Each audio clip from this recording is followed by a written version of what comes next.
यह कहानी जीवन के एक महत्वपूर्ण पाठ को सिखाती है जो हम में से कई लोग भूल जाते हैं। अक्सर हमें यह महसूस होता है कि हमारी किस्मत हमारे साथ नहीं है।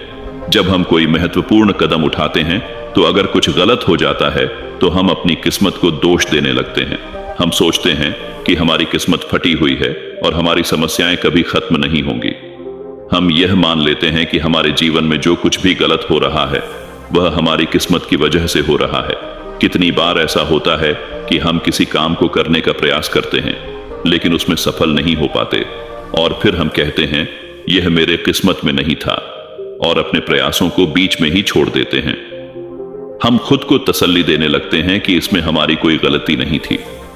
हमने और क्या किया, हम तो वही कर रहे थे लेकिन किस्मत का ही साथ नहीं मिला। ऐसी सोच वाले लोगों के लिए एक कहानी है जो हमें अपनी मानसिकता और दृष्टिकोण को बदलने का अवसर देती है। एक दिन एक व्यक्ति महात्मा बुद्ध के पास आया और उसने कहा, महात्मा बुद्ध, मेरी किस्मत फटी हुई है, मैं बहुत दुखी हूं। मैं जो भी करता हूं वह विफल हो जाता है। कभी मेरे पास धन और सुख था लेकिन अब सब कुछ खो चुका हूं। मेरे माता पिता का निधन हो गया। जिस प्रेमिका से मैं बहुत प्यार करता था उसने मुझे छोड़कर किसी और से शादी कर ली। मैंने एक व्यापार शुरू किया था लेकिन मेरे मित्र ने वह व्यापार मुझसे हड़प लिया। मुझे लगता है कि मेरी किस्मत ही फटी हुई है। क्या आप मेरी किस्मत को ठीक कर सकते हैं? महात्मा बुद्ध ने उसकी आंखों में देखा और पूछा, तुम्हें यह कैसे लगता है कि तुम्हारी किस्मत फटी हुई है?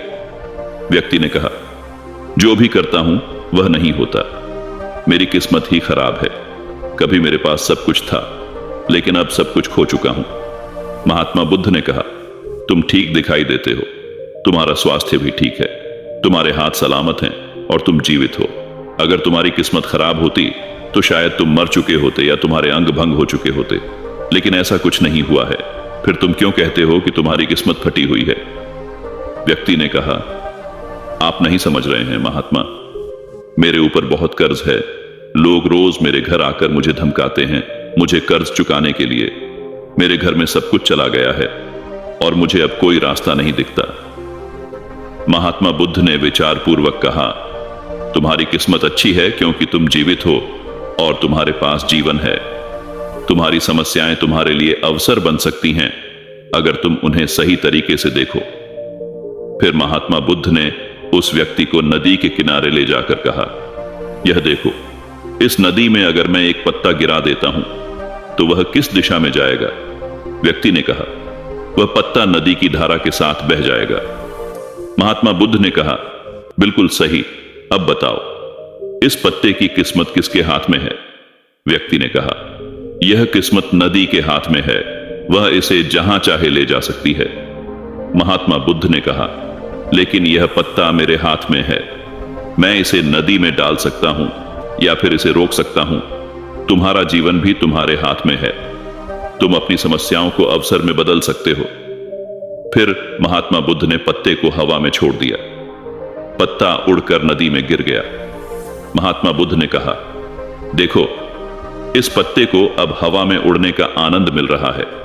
जो पहले उसे पेड़ पर रहते हुए नहीं मिल सकता था वह अब स्वतंत्र है। नदी में गिरने के बाद उसे नए अवसर मिले। महात्मा बुद्ध ने कहा, तुम्हारी समस्याएं भी तुम्हें नए अवसर देने का काम करती हैं अगर तुम उन्हें सकारात्मक रूप से देखो।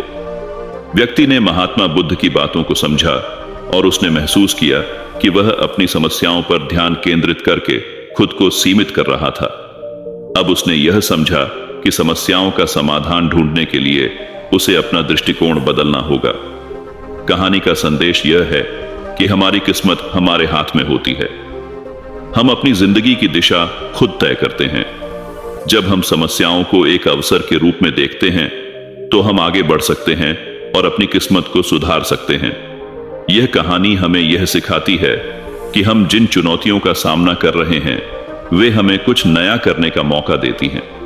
अगर हम अपना दृष्टिकोण बदलें और कठिनाइयों को अवसर के रूप में देखें तो हम अपनी किस्मत को बदल सकते हैं।